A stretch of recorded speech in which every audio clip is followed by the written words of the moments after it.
So guys, we have a very, very special episode for you today. We are with Rick Harrison, the famous Rick Harrison from one of the biggest television shows in the world, Pawn Stars. Did I say that right? No, you said it the British version. Okay, it's pawn. Pawn. For some of you guys, for some reason, everyone in England cannot say pawn, they say porn. Why is that? It's just the way, it's just the accent thing, yeah. Well, anyway, so Pawn Stars, and we are literally honored to be with you today. And we're going to do something a little bit different. We're starting a whole series of watch collections of famous people and people that can literally have anything they want. Rick has worked very, very hard, and you have a lot of watches, don't you? Well, I mean, it's the thing. I mean, I own a pretty successful business, I guess, and I sell a lot of watches, so I get to mix and match. You know what I mean? I get tired of a watch, I'll just go put it in the showcase and grab another one. But there's a lot of stuff I keep around because I just like it. And they're in socks? Well, you called me up, so I brought them in from the house. So, you know, like I didn't want to put them all in their original boxes and stuff like that. So I just threw them in socks.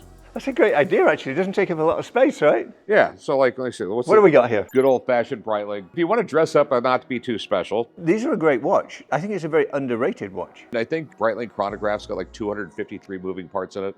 How do you know that? It sticks in my head. This man knows absolutely everything. 253 moving parts. Yeah. Now I think they make their own movement, but originally it was an ETA movement where they put an attachment on it. Okay. Interesting. Rolex Submariner. Every guy's got to have one of those. Yeah, these are a beautiful watch. They're kind of indestructible. I used to do a lot of scuba diving. These will keep going when you're dead, right, under the water. Yeah, they go forever. Yeah, it's like a Timex. So why do you have the watches that you have? It's just they appeal to you. Breitling I just like because it's dress up watch, but like not too fancy. The Rolex is just like an everyday business watch. If you're going to go to like the presidential inauguration or something, you wear the Blancpain. Ooh, that's a beautiful watch. That's what you wear when you're wearing a tuxedo. That is a absolutely beautiful watch. So, do you like take these home with you? These are your personal These are like my personal favorites? ones, yeah, my favorites. But it's a beautiful watch. Every once in a while, I'll trade one in or just get another one. How many pieces does this have? A lot, I imagine. I don't know. I like that answer. Yeah, it's an amazing watch to make an automatic watch that thin with a perpetual calendar and a moon phase. So Blancpain is huge in Europe, not so much in the US, right? Yeah. Well, I mean, I know like the forum shops, they have their own store there and a few things like that. I think it's a company that's been around for a long, long time, but I think they're getting more and more popular in the States. It's a very underestimated watch, gorgeous piece, very elegant. Here's my Tudor GMT. The GMT's got a great history because it was actually Pan Am Airlines went to Rolex in the 1950s and they wanted them to design a watch for pilots. Pan Am was one of the biggest American airlines, right? But Pan Am was the first transcontinental airlines with jet service. Okay. They were probably one of the biggest airlines in the world, if not the biggest. They wanted a watch for their pilots, and they had a lot of specifications for it. Okay, so when they were going up in these jets, the jets pressurized at 8,000 feet back then. So you were literally going from sea level to 8,000 feet, up and down and up and down. So as the pressure changes, air was going in and out of the watches, and there's humidity into it. It was ruining the pilots' watches. Everyone thinks waterproof nowadays and everything. They wanted one airtight, airproof. Really? Yeah. That was the whole thing about the sealing on it. They wanted to make sure air wasn't going in and out of the watches, getting moisture in the watches, and basically. Interesting, right? I never heard of that. They wanted it so it had. It's called a GMT because we call it Universal Time now, but back in the day it was called Greenwich Mean Time because the prime meridian's in Greenwich, England. So they wanted a 24-hour hand on it. You would know that right now Greenwich Mean Time is 15:37. Okay. Okay. We know that's because right now we're 7 hours Greenwich Mean Time plus 7 hours right here. Okay. So you bring this to we're going to bring this, and we know Chicago is 5. So we know right now, local time in Chicago is 10:37. You see the 10 right there, 24-hour hand. So each time a pilot would fly somewhere, they would set it to their destination? They would set that to their destination, so they know the local time on their destination. Just read the standard numbers. They know the local time for where they took off and where the position as the 24-hour hand, they would know Greenwich Mean Time. That's interesting. And then, Because I'm learning to be a pilot, so like when there's just almost all the information, they call it Zulu time now, is in Zulu time. Okay, you get like your weather, they'll say 1347 Zulu. Okay, that's Greenwich Mean Time. Nothing's in local time. Right. So that's why you need, but sometimes stuff isn't, it's really confusing. Sometimes you got stuff in local time, sometimes you got stuff in Zulu time, so you need to know both. and it's airtight, not waterproof, but it's also waterproof. No, it is waterproof, but the original, I mean, if it's going to be airproof, it's going to be waterproof too. Right. But the original design wasn't calling to be waterproof, they called to be airproof. I had no idea Pan Am commissioned that watch. That's amazing. So then, what else I got over here? A lot of socks. A lot of socks. Oh, this is really cool. I mean, this is the modern version of it. It was right around 1972, 1973, I forget exactly. 3 watch companies finally invented automatic chronograph. There was no automatic chronographs before that. There was Zenith, Heuer, and Seiko. Seiko that year did not export their automatic chronograph. They just kept it in Japan that year. The following year, they exported it. Everybody wanted to get their out in the world. Yeah, Heuer and Zenith really wanted, they were in competition to get their automatic chronographs out in the world. As a matter of fact, the first automatic Rolex Daytonas did not have a Rolex movement in it. ETA movement, right? No, they had a Zenith movement. Yeah, that's right. They had a Zenith movement because they were the only ones with it, okay? And Heuer also came up with the automatic chronograph, and they figured, how's the best way in the world to get this thing out to the public? They had Steve McQueen wear it. Really? What was the movie? Le Mans. Yeah. Okay, cool. Yeah, the movie Le Mans. And so they gave him 4 of these, okay? They don't know where they're all at, but they know the one he personally wore. It was funny because I met the guy who bought it for $20,000 and sold it for $60,000. I ended up meeting the guy who bought it.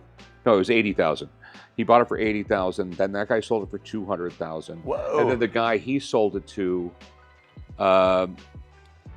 sold it for $800,000. And I think the last time I sold it was like $2 million because it was Steve McQueen's. Right. Yeah. And I noticed the crown is on the wrong side. That's because when they first came up with that automatic watch, it was really, really complicated. This was the early 70s.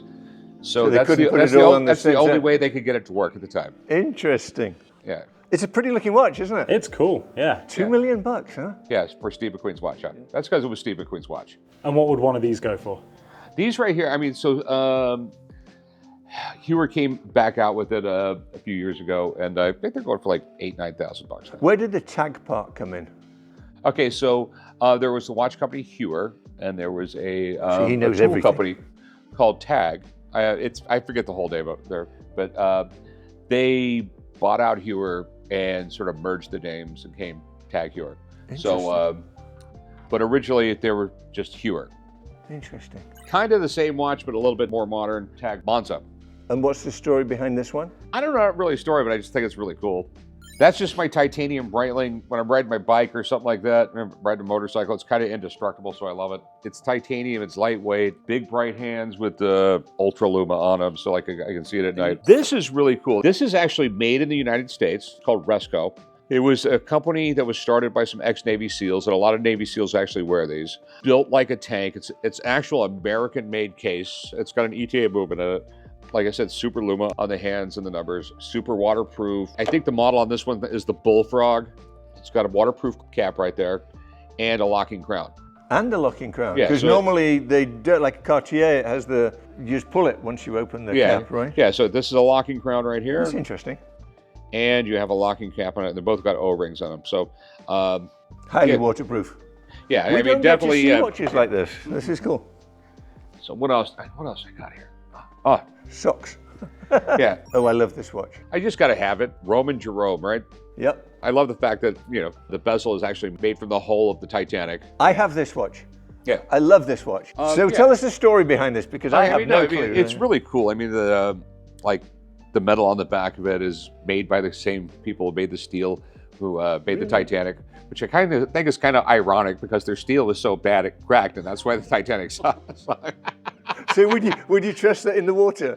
No. No, but it's an in-house movement and everything like that. It was. They're no Saudi longer royal- in business, right? Huh? They're no longer in business, are they? No, the Saudi royal the Saudi royal family actually backed that company, and by the time they went bankrupt, they had put $100 million into it. How does it go bankrupt at that? Well, the problem is, you know, originally this watch retailed for like $36,000, something like that. And they were trying to go head to head with Rolex and Cartier and Patek Philippe. And that's a really tough market to break into. Yes. Okay. And the reason they came up with the whole Titanic thing, this company didn't start till like 2002. And probably around 2007, 2008, watch companies were coming up with like retro models, you know, models they made in the 50s and the 60s and stuff like that. But it's a company that started in 2002. They had no retro models. Right. Okay. So they tried to do something retro, and that's why they came up with, hey, we can buy a piece of the hull of the Titanic, put it on there, sort of kind of retro, kind of not. But, you know, and then came the the 2009, the whole financial crisis and everything. Then COVID came along. And they just never really got a bite into the market. And I think it was because they just had so many weird looking watches and everything like that. I think one of the main reasons why Rolex is so successful, they really did come up with the first truly waterproof watch. But I think why that brand has just stood out so much better than all the other ones, because you can look at someone wearing a Rolex from 1960s and you automatically know it's a Rolex. Right. Because they don't change their styles that much. Which is clever. Yeah. So if you, that's why Rolex, it does so well. I mean, this is just a new brand. When you look at the face of it, can't even read what it is. You know, you have to explain what it is. It's like a really super cool idea.